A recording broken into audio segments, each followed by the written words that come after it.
Hi there, let us talk about the positional encoding, which is a very important component of the transformer architecture. Let me explain this with a very simple example. So let's say we have two sentences. The first sentence is the robot build a human, and the second sentence is the human build a robot. Now, if you closely look at these two sentences, both of them have got identical number of words as well as they have an identical number of length. So the only way in which you can differentiate these two sentences is to see the position of the words. So for example, in the sentence A, the robot is at the second position and the robot is the builder. And in the sentence B, the human is at the second position and human is the builder. And the way in which you can capture this positional information is called as positional encoding. Now, one simple way is to just give a numerical value to each word. So for example, for the sentence A, you would give the word the a number 0, to the word robot, you'll give number 1, etc., etc. But the researchers said that this might be too simplistic and you might need a more sophisticated approach.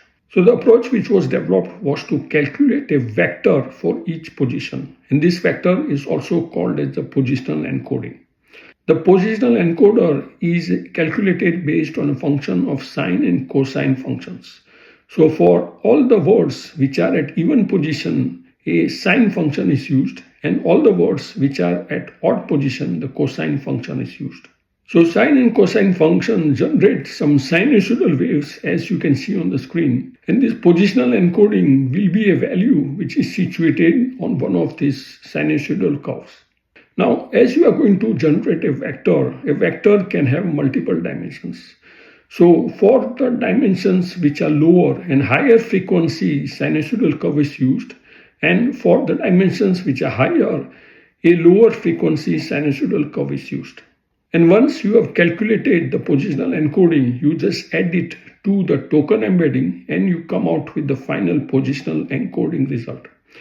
And as you can see over here, that in both these sentences, the positional encoding of the word robot is different, even if the word robot itself is the same. So that was a quick information on how positional encoding works.